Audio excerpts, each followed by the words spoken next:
Welcome to the brothership.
All right, welcome to the brothership. We have overcome technological challenges so that we have a good show planned for you.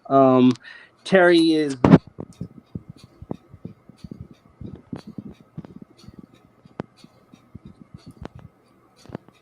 Your mic went out. Can you hear me now? I got you now. There you go. Yeah, what I was saying, sorry about that. I was just talking about how we overcame the technological issues, but that's what we're here for. You know, we do it on the fly. Right. Welcome, guys. This is the brothership. Terry's going to be filling in for me or working with me today, I should say. You know, the topic today is going to be about police brutality. And I want to preface that while this is the first week of Black History Month, we really need to start focusing on the actual issues that negatively impact our community. And it's not just our community. This is a issue that I think affects all of America. And I think when we peel the onion back, we're going to be able to, you know, kind of just look at this not for just an issue that are impacting, you know, my community, but I'd argue that it's affecting everyone because, you know, anytime a human being is being killed by the institutions that are supposed to uphold and protect and serve, we need to look at that through a wider lens and not just through race. Yes, I'm biased because I've been involved in, I'll say, police stops or encounters that could have ended horribly. So I want to just level set there. I want to thank you, Terry, for joining the team. No problem. And let's start talking about it. I think, you know, we can get to Tyree, but I think that the first thing is, from your opinion, what's driving this culture of policing that's gotten so negative and continues to have negative outcomes disproportionately to people that look like us? Well, unfortunately, I would have to go back to the very beginning of the police department, which was, started during slavery. The police officers went out and, hunted down the runaway slaves, if I'm correct here.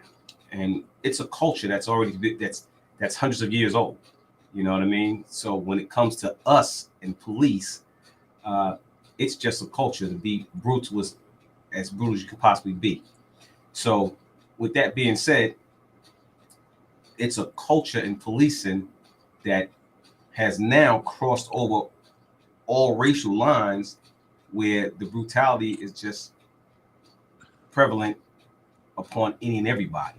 So we have to go all the way back to the very beginning, and we have to, in my opinion, take the whole policing system and throw it out the window and start all over from scratch with new people, a new mindset, and it's political and social all at the same time, in my opinion. I like what you said, because, when we talk about the issue of effective policing, a lot of times in some of the conversations and even some of the, opinions that I express on social platforms, I've been asked, well, why is everything political with you? And my retort is virtually every aspect of our lives is political. Absolutely. The gas you put in your car is driven by politics. The food that you put on your table, the price or the elasticity of demand, if you want to get scientific about it, is predicated on politics. So when we talk about life and death saving institutions with respect to police encounters, that is political too, because I'm going to be, I'll say, fairly black and white about it. More accountability equals better police outcomes. Absolutely. That's from my perspective. So, Absolutely. People that know me know I'm from Newark, New Jersey. Now, I've had even friends go, Newark, New Jersey, that's a bad town. Now, it may very well be tough. We're all products of our environment. But I will tell you this, as a kid that grew up in the early 70s to early 80s as an adolescent, you didn't have the amount of police killings in a city that was struggling after the riots of the 60s. So for me, as I start looking at this now as a middle-aged adult, I question what's happening, to your point about the interactions and the actions and the lack of accountability. When we were kids, you're right. We knew the police that walked the beat. That's right. Okay. At the time, there were bad cops and you knew who they were. We knew them by name. You didn't want to have an encounter with this person. People from Newark, no, I won't out of respect for privacy. There was one cop, he killed so many people in the South Ward in New Jersey. You knew him by name. I went to school with his son. But, and he was never held accountable, because when I look at it through that lens, those people were dispensable. They were criminals. Let's keep it real. You know what I mean? And he was the type of dude, he took the letter of the law seriously. Everybody know this guy. You start talking about him, he was killing people in bars, at nightclubs. Anything that was bad was happening. So I would always question, well, why was he there? Because he always seemed to be at the right place at the right time. He was headhunting. Exactly. He was headhunting. It's ironic you said that, because growing up, in the 70s and even through the 80s, there was nowhere near the number of police murders. I'm calling them murders, of people in general. Because there's one thing that stick out in my head, and it was huge in my lifetime.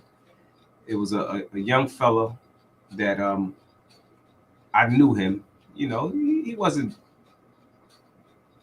the best kid in the block, but he lived over there where my cousins and lived over there in 40 Projects. His name was Clifford Glover. And Officer Shea, I remember his name, Officer Shea shot and killed Clifford Glover. Clifford Glover was 10 years old. And that was huge throughout New York for a long time, and you know, that was something that when I think of police brutality and these murders, the first thing that comes to my mind is Clifford Glover, because how could you shoot a 10-year-old and kill him? You know, you were afraid of your life from a 10-year-old? You got to be kidding me. You know, so that made me think back to the mindset and the culture of policing and who lives matter and who lives don't matter. You know, and see, some people get upset when we talk about Black Lives Matter. I'm not even talking about that on a political level. It's poor folks' lives that don't matter. It don't care what nationality you are, because guess what? There are dozens, if not hundreds, of poor Americans who get murdered by the police every year because there's nobody who's going to come up and speak for them. You know, fortunately for the African American young men who get murdered by the police, there's a voice for them. Somebody's going to come out. The local politicians are going to come out. We got Al Sharpton. We have Louis Farrakhan. We have Jesse Jackson and the whole Black clergy. They're going to come out and highlight this stuff. We have Black media now, reporters who are going to come out and highlight this stuff now.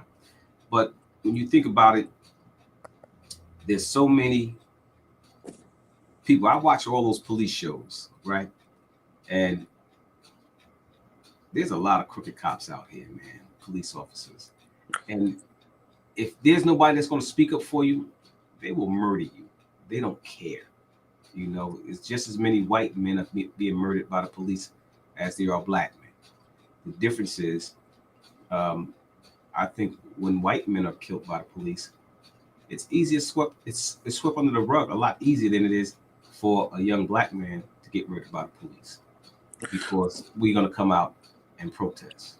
Well, I think, and before we go further, I do want to talk about Black Lives Matter, the blue wall of silence, and I'm sorry, the blue wall of cohesiveness, or whatever what they want to call it, and what we call defunding the police. And I would be remiss if I didn't bring that up. These are terms that have been co-opted by the right wing to create a negative narrative. And I'll tell you why. If I say that Black Lives Matter, that shouldn't automatically resonate to a group or terroristic organization. I'm saying that because I am Black and I truly believe in the depths of my soul that my life does matter. So for me, that's non-negotiable. I've had to tell people that. See, when I've said that, people automatically go to a Fox or a right-wing talking point. And it's mutually exclusive if that's all you choose to understand. Or if you want to usurp my point by saying, but all lives matter. Because if all lives matter, I wouldn't feel the need to express myself in such a way to say that Black lives matter. You follow me? Does that make sense? Absolutely. Absolutely. I'm right there with you. Now, the next piece is with defund the police. Again, that has been co-opted without debate from both sides to critically analyze the subject, is to say we want to make crime worse.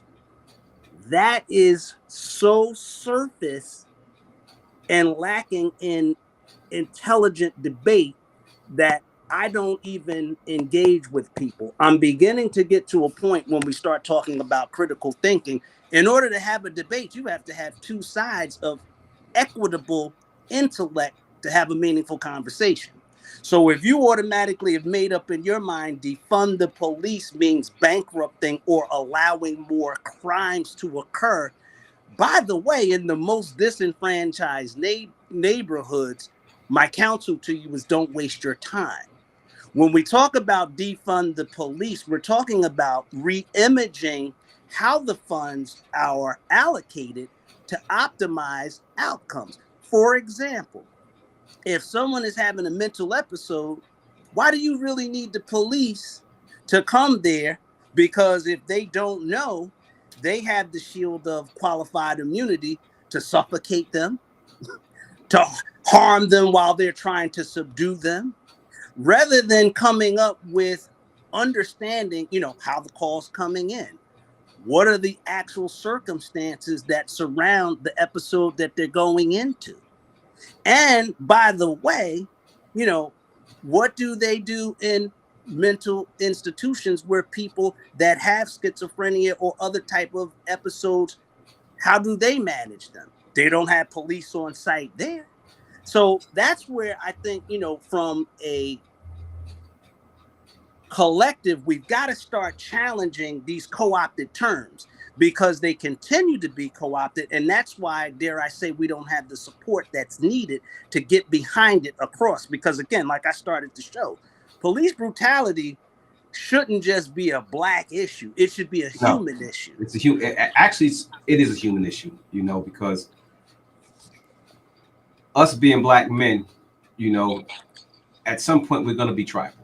So we're going to recognize what happens in our community because we don't know what really goes on in suburbia, because we're not a part of that culture. Because guess what? When you want some good food, where you going? You're going back to north, right? Exactly. You're not. You're going to go back from whence you came, and that's where your roots are at. So whatever's happened there is what's going to affect you the most. Now, one thing that you did say about defunding the police, right? Most people don't understand what that term means. The far right has decided, you want to eliminate the police department. No, you bunch of idiots. Like you said, you want to reallocate funds and create new programs that could help better enable the police to do their job. Like, for instance, I know in New York City, the 911 system is a part of the police department, right? And if your 911 operators are trained and money is allocated to them to ask the right questions and you train them properly, that you would know if somebody call in and somebody has schizophrenia, they would ask a question: is there any mental illness that you know about with this person? And if you know that there's mental illness, that can be relayed to the 911 operator, who then could relay it and point the help that's needed in the right direction. I'm not saying that the police shouldn't respond, but the police should respond with a mental health provider. You know what I mean? To help them aid that person who might have, schizophrenia or having a mental breakdown. So defunding the police is a matter of training properly the police. We don't need cowboys. We don't need these special units that's out there. If you're narcotics, just be narcotics. Go after narcotics. But what was that? I know New York had TNT.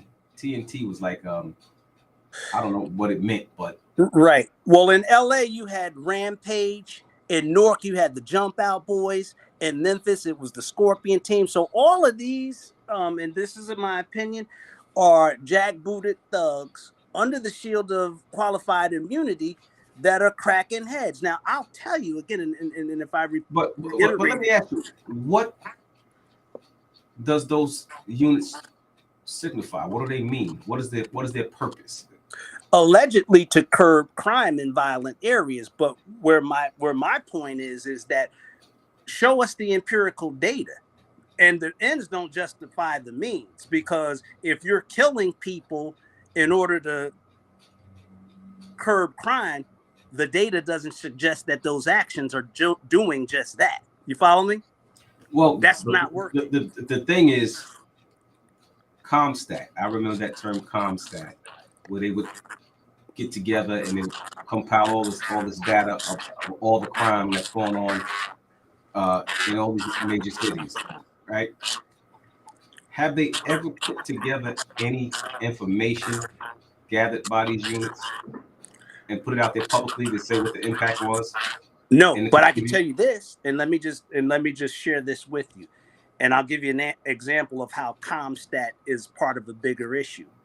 The broken windows policy in New York City was something implemented by Commissioner Bill Bratton during the Rudolph Giuliani years. And the theory, for those that don't know, was that broken windows was a policy that if we crack down on the small things, that could potentially stop crime. It was almost like, I'll say, a well-marketed Minority Report type thing. So if we stop people and we look at them and frisk them, we might get guns off the street, or we might reduce crime. Well, constitutionally, we found out that of the close to 750,000 police stops, they only yielded 0.5% of illegal weapons. So let me make it more clear. As somebody like myself that was a club kid going to New York, I probably inadvertently walked in some of those places where they were practicing broken windows. I can tell you, because I don't carry illegal weapons, I had been pulled over, or my time was unnecessarily spent because of a policy that, by the way, was deemed unconstitutional. I can tell you that as the culture of policing got more aggressive and hostile toward people of color, those chance encounters could have been escalated and would not end in my favor, until I realized and recognized, thank goodness, I had some men in my family that, pulled me to the side, an uncle, or, my dad, he also talked to me. He didn't have to have the talk to me. Now, we had a different situation because my mom was involved in the political arena, so she knew the police chief. The first encounter, I'll share, the first encounter I had, I broke a window. I thought I was a tough guy, and the police caught me. I tried to climb the fence. They grabbed me, and they were going to send me to the youth house. Now, the only reason that they didn't was because my mom happened to pull up as they were going to put me in the police car. They had handcuffed me and everything. I was 8 years old. So that was yeah. And he scared me. I remember we were joking about it the other day. He says, we're going to send you to the youth house, and you know what they do in the youth house. And I was scared. I can say that now in hindsight, but when mom rolled up, she was like, you're not going to do anything to him. And, they were like, well, lady, who are you? She told them who she was. Next thing I knew, I was out of handcuffs. I was sticking my tongue at him. Now, I'm embellishing that part. But the point I'm making is that, had she not known someone, and that's where we talk about, it's not what you know, it's who you know. But now these police folks, they don't care. You know what I'm saying? They don't care. And, when I look at, and we'll get into the solutions orientation on how we address this, but it's all about accountability, Absolutely. Well, what's mind blowing about this is you're talking about something that you experienced at 8 years old. How long ago was that? And how much has policing changed since then? It has. Exactly. Now, I could say, and hindsight's 2020, but there was a lot of layers to that. The fact that he would handcuff an 8-year-old child rather than talk about him spoke a lot, because he looked at me for who I was. He probably assumed I didn't have a parent, or I had parents that knew somebody that, or had that status. You follow me? Because there was no escalation. Once she got there and said what she had to say, it was a done deal. We actually went to the parent. I mean, the parent that I had to fight with the kid. That went off the rails and they came back, but that's another story. But the point I'm making is that he was wrong. Because once he figured it out and put the calculus of who she was together, he was like, yeah, I better leave that alone. So we also need to understand that, in the police aspect, and let me preface, every policeman isn't bad, but I will tell you, based on my life experience vicarious, there are enough bad policemen or policemen in need of either training or a new job career that put our lives at risk disproportionate to everyone else. See, when I see in the video age that we live in, when I see members of the dominant cast have hammers and chase police, when I see members of the dominant cast being pulled over with guns and there is no deadly interaction, we have to respectfully question and demonstrate, and at this point demand that there's some oversight with respect to how these folks interact with us. Because the numbers, I'm a numbers guy.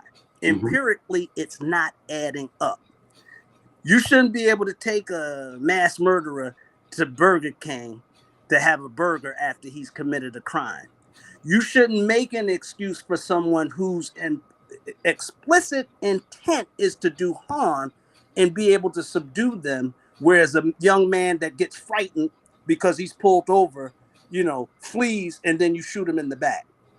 And that's not just one story, because if you and I collaborated and just talked off the top of our head, we could come up with many names: Sean Bell, Amadou Diallo, Walter Scott, Tamir Rice, all of these folks. To me, again, we have to have a groundswell, and it has to be across coalition. That's how most political issues are solved. Perfect example on The View. Whoopi Goldberg got in trouble because she said, does it take white people to begin getting shot for there to be action? She just said the loud part. She said the quiet part out loud, because I often wonder that. What does it take? Well, that's definitely thinking out loud, right? Yeah. I mean, I like to look at the basics. The opioid epidemic became an epidemic when it reached suburbia and rural areas, because it was criminal in the 80s. They looked at that, and that was arguably, emanated in communities. We know this. That became a launching pad to introduce the Rockefeller laws, increase sentencing, where you had to serve 80% of your time, and there was no chance of clemency or pardons because it was created as a separate entity of the law as a public danger. But then when other folks in other communities and cultures began to get hooked, particularly during the opioid epidemic, when the Sacklers were able to basically package heroin in the form of a pill, the whole game changed. Then it didn't become necessarily a criminal. Is that why they got rid of those Rockefeller drug laws? Absolutely. Because at the time, again, one of the most, and there's a correlation to police brutality, but I think it bears mentioning, because when we look at just incarceration rates, the largest rate of incarceration started with the crack epidemic and continues today with the opioid epidemic. And knowing what I know about, abuse of narcotics and drugs through practical experience, and just having family members or people that I know, in my era have to manage through that. Here's the deal. An opioid is the worst addiction to have. No addiction's great, but that's one of the hardest to kick. The levels of sobriety for opioids have an astoundingly low rate. People will do what they want to do because your body physically withdraws from an opioid, whereas, smoking, it's a physical craving, and you are to a degree physically addicted, but an opioid is on a higher level. You follow me? So, the difference between, somebody that was smoking crack in the 80s, it's like running an engine all night. Eventually, you're going to burn out. That's why the death rates were so high then. So an opioid addiction typically, sadly, is a lifelong addiction. But again, when we look at it as just through a cultural thing, our enemies outside of America have said, okay, we're going to do something like put fentanyl in it because it's cheaper. We know how to make it in a lab, and we're going to wipe you out. So that's not a black point. That's not a white point, because, a black person can't take fentanyl and have the same super, it's all going to kill anybody that uses it. Well, so in my mind, you do know America is the number one consumer of illegal drugs. Absolutely. So again, I mean, it's collateral damage, because we also know that we live in a class struggle. Mm-hmm. So you have the people at the top that go, well, if that's what you want to do, we're going to make it, rather than a slow thing, everything's speeding up. I don't want to get into my philosophy, but everything we operate from a gradual perspective, but everything's sped up. We don't want a 30-year junkie. Right. We got stuff out there that if you are at the wrong place at the wrong time, you ain't gonna make 30 years. You got 1 2-year run, and you're gonna get that package that's gonna be your last package. It's the same with these guns. I mean, we talk off record about arms and things we have about arms. Man, that's not solving the problem. We saw a toddler in West Virginia, gun country, with a pistol and discharged it. Yeah. We're seeing more 6 years old. Yeah, we're seeing more people in random spaces be victims because of guns. So for me, again, I look at it, and I'm not being elitist, I accept that. Because if we can't come together, we've been living around people dying in our communities for years. We're desensitized. I hate to tell people that, but when you read enough about people getting killed, it doesn't matter. And that's where the tipping and the inflection point is with these guns. Now, you throw into the mix the topic with police brutality, people will tell you, well, an officer has a right to defend himself. He does. I can't tell you, Terry, how many times I've seen, something on video where I said, you know what, the officer was right. It's a clean shot. But as we look at what's going on, and again, I only look at data to make a conclusion, where is the skill set of policing where we're talking de-escalation? Well, first of all, in my opinion, everything ain't for everybody, right? And I think that probably 50% of our police staff in America should not be police officers. And I know that's a high number, but I say 50% because out of that 50% who should not be a police officer, they have some underlying issues with other people. For instance, when they do the psychological studies on these guys before they hire them, they really should dive into what they did as a child. Were you bullied? Were you bullied in school? Because a lot of these guys that I see that become police officers, clearly, from my perspective, I was bullied as a kid, to a certain extent. So I know what it is, right? And you can recognize somebody who's been a little bullied a little bit because they tend to want to have those jobs where they can have some power and control over other people. Case in point, the young officer that they just fired a couple days ago, that shot the taser, who said that he hoped they stomp his ass, right? He lost right. Looking at him and hearing him talk, there's no way in hell he was the leader of his own pack growing up in school. No way in hell, just looking at him. He was a bullied kid. So he got something to prove. You know what I mean? Just from listening to what he said, because he shot his taser, but then he left the scene. He was gone. Right. You know what I mean? This guy should have felt the psychological to be a police officer. You know what I mean? So I'm only pointing that out because I brought that point up about people being bullied. But some people, you can look at them and just know that you don't deserve to be a police officer. And 50% of these police officers, either they're outright racist and they want to go out and headhunt. They want to go out and harm people who don't look like them. They were bullied growing up, and or they crooks. They want to get rich off the back of the drug dealer. They want to rob the drug dealers, just like what's his name? What was that boy name? In New York, he shot the cops.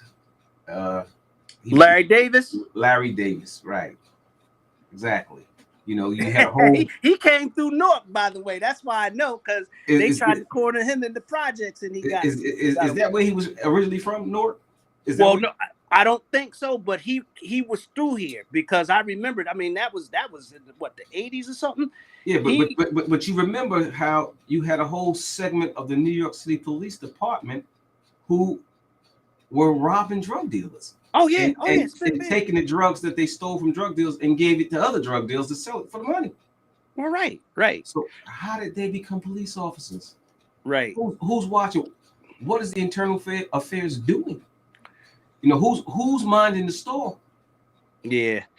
I think, and again, that's why I'm such a big student of history, because, you know, what people won't tell you during the 80s and 90s. And, you know, I always challenge people, you know, because, again, the opinions expressed on the show are ours, but I will challenge anybody with some of the things that I share to just go into a library and pull up the data. I lived in Rochester, New York. That's where I started my career.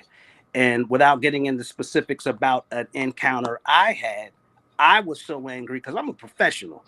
I went to internal affairs to explain it. And you know what they told me? Well, you know what? You have to just deal with that because they profiled you. Okay. Now think about that. I mean, so here I am, a professional college graduate, you know, Buppy, as they called it, or whatever, yuppie, whatever you want to call it. But at the end of the day, I was inconvenienced and stopped and accused of, you know, being duplicitous in illegal activity. Now, what was interesting was, you know, again, without getting into the full story, I basically made a scene so everyone could see me where this was happening. Because my logic was that if people see what's going on, you know, maybe somebody will step up or there'll be a record of it. This was before the advent of cell phones. But I made enough noise so that people were looking, going, why are these three undercover plainclothes white men harassing this brother? Now, my point is, a year later, those three guys, because I took their badge number, were beating up people and planting drugs on them. At that time, the commissioner of police of Rochester, New York, his name was Gordon Erlacher. He went to prison. So to your point, they were all rotten. Now, I look back, and that's just what I call divine providence, because had I went with them when they asked me and they pulled a kilo out of my bag, I wouldn't have ever been able to explain it. And don't think that that doesn't happen, because there are a lot of people, when we look at just the actions of some people getting killed, it's not just even the violence that law enforcement inflicts. It's some of the framing. It's some of the wrongfully detainment of people. What's our buddy? His name was in Rikers Island. Talk about Bernie Kerrick. Was that the guy you talk about, the commissioner? No, the guy that was in Rikers Island. Oh, the one that died in there? Is that you talking about? He was in jail for 2 or 3 years. Yeah, I can't remember his name, but you know, Broder was his last name. Browder or Broder was his last name. Yeah, Browder. Kyrie or Kylie.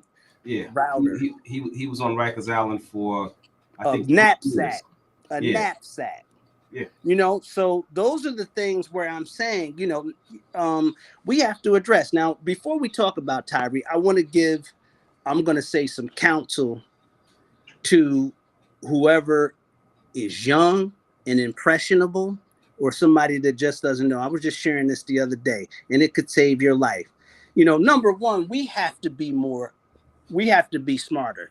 And I know that there's probably going to be some backlash around this, but I can only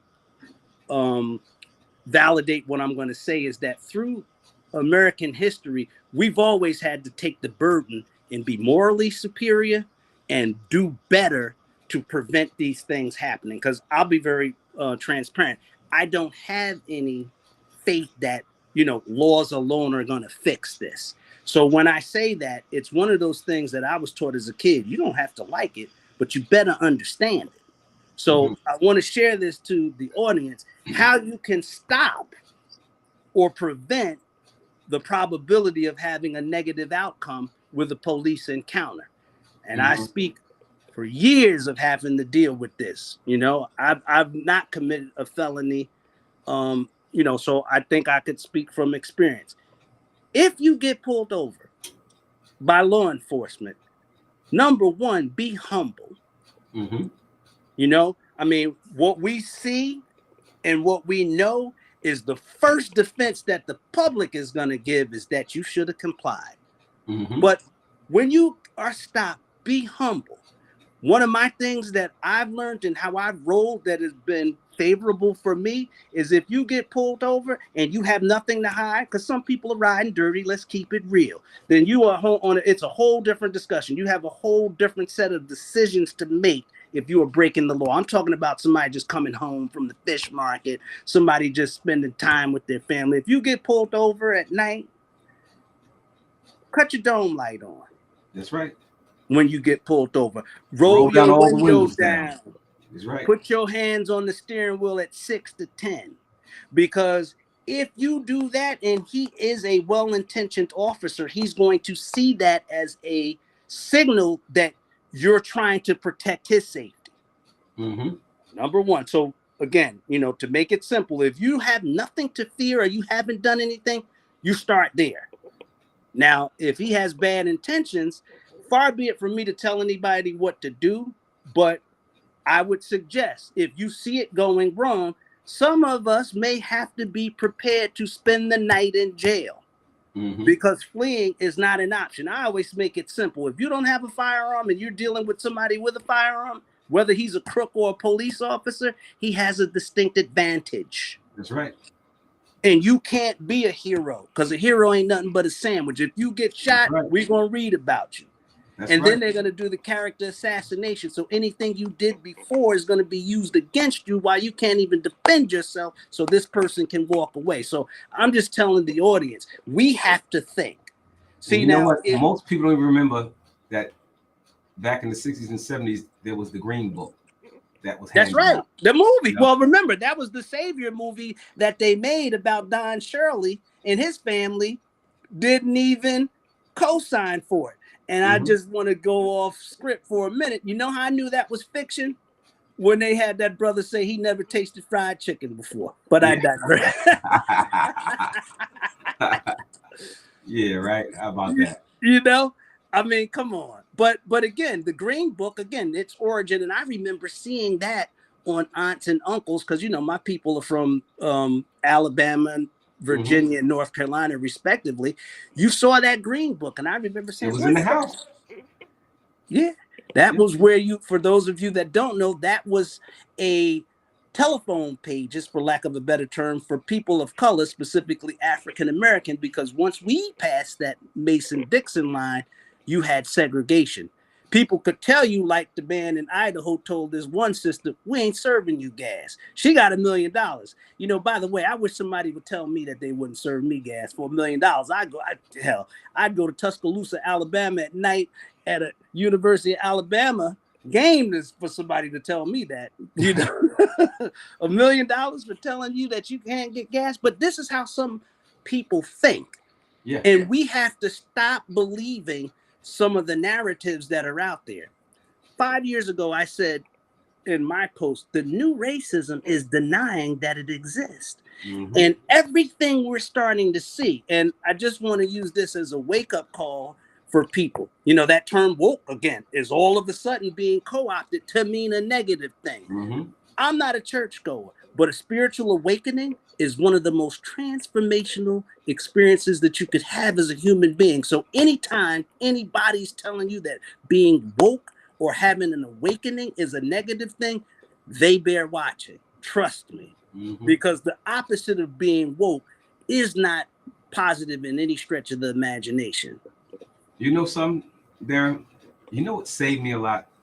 During the day, I'm out here doing IT work. One of my specialties is network security. So it takes me in some of the strangest communities, affluent communities.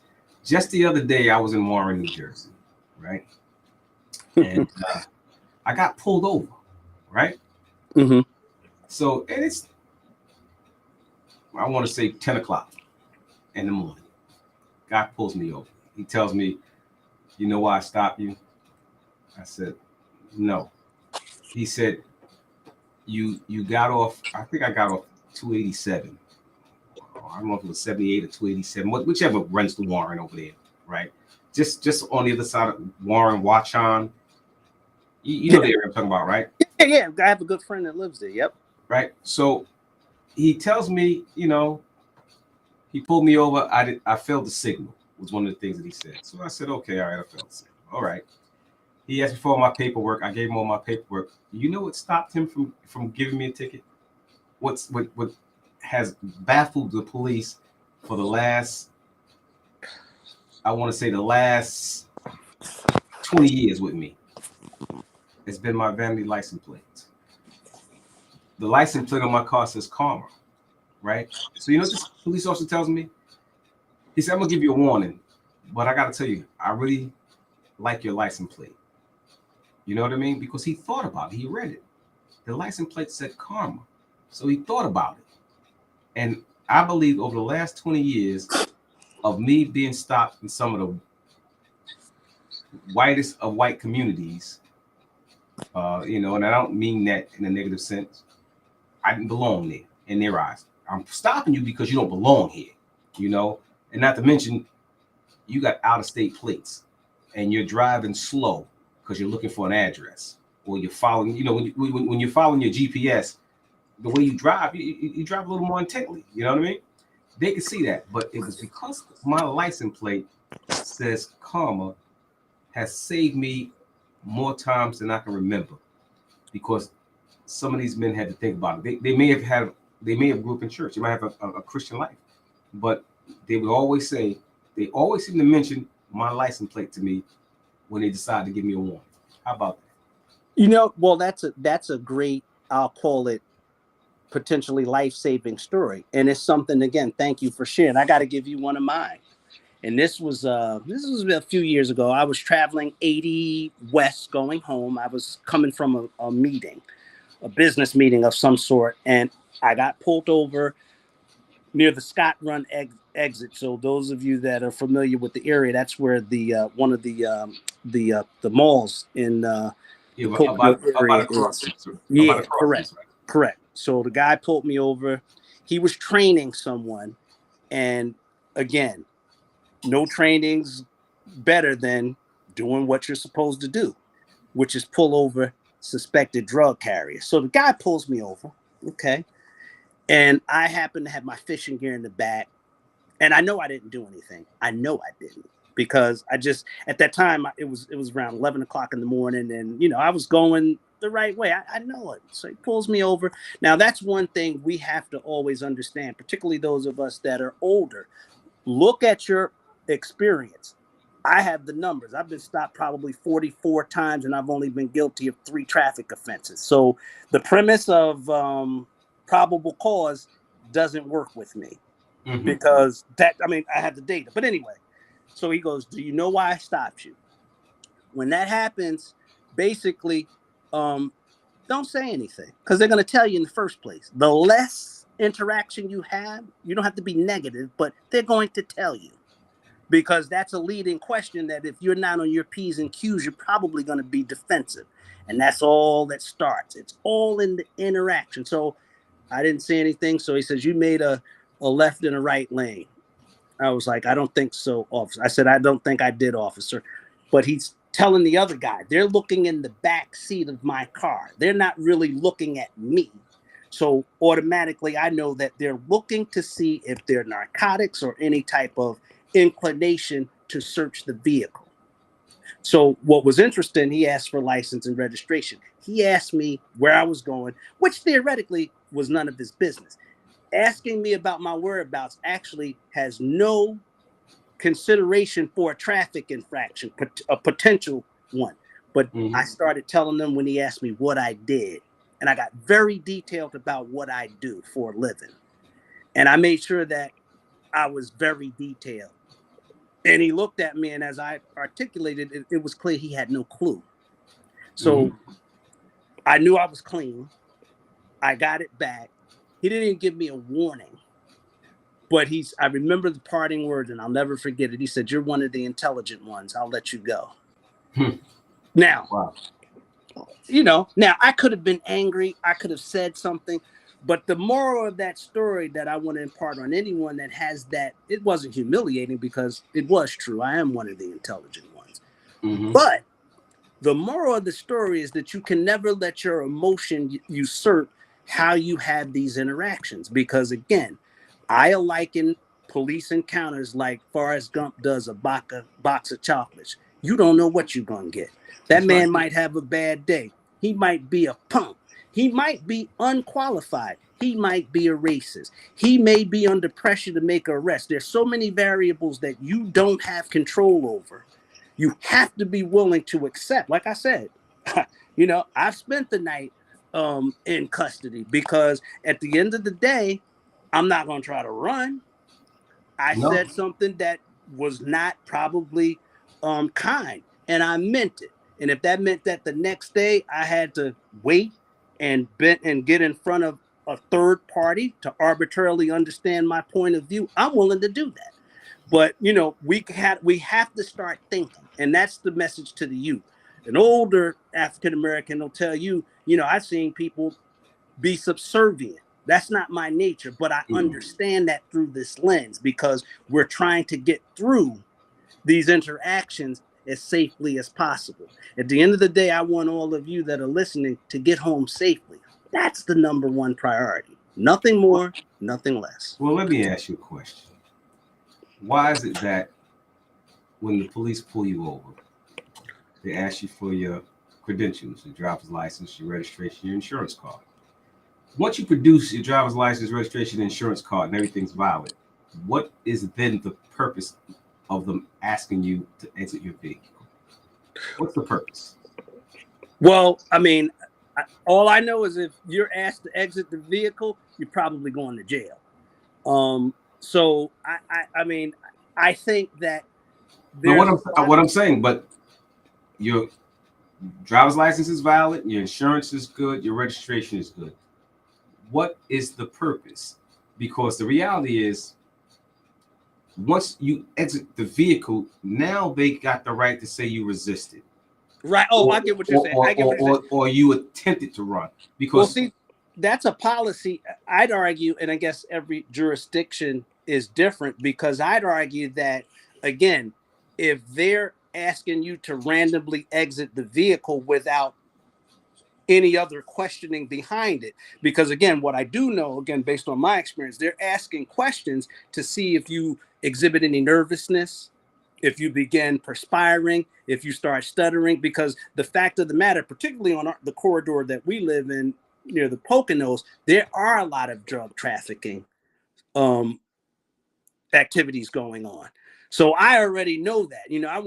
We both had the opportunity to go to Florida A&M. I went to Miami a lot. You know what I used to tell people? Because I had a lot of friends, before you get in this car, if you're riding dirty, please let me know, because you won't be riding with us. Because at that time on I-95, you could look this up and research it. There was a sheriff in Volusia County. He was the pioneer of actually profiling, because he had a system where he would just sit in Volusia County, that's Daytona Beach. So he would just watch cars and randomly pull them over if they had rental stickers. That's why they put Hertz and Avis. People don't know that.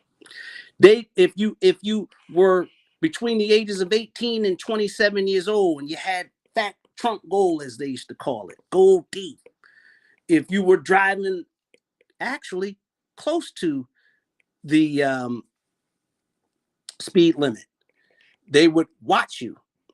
And those were instances where he would stop people, and he had an alarmingly good success rate of pulling people over. That was the profiling, and that carried on. But to answer your question around exiting the vehicle, that's never a good sign. And God forbid, if you're asked to exit the vehicle, you basically need to get an attorney and be prepared to, potentially be in central booking or be detained for an amount of time until you're out there.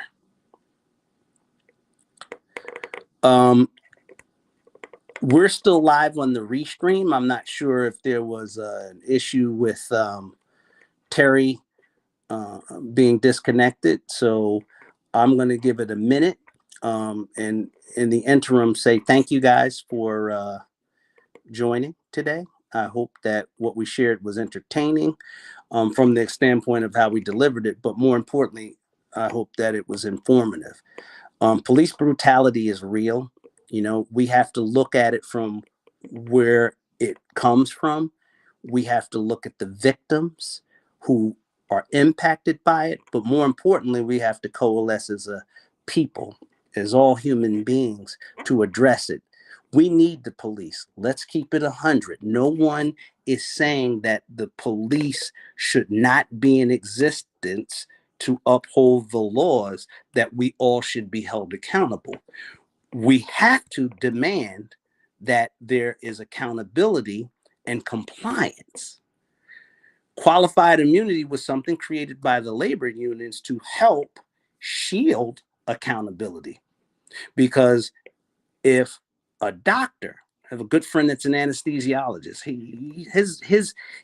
his insurance premium's $1 million because that's the closest you're going to be to death when he deals with helping you out. Why can't cops be held the same? I'm going to end this because it looks like I'm the only one on, and we're going to close the show out, and I hope you had a great and informative listen. Thank you.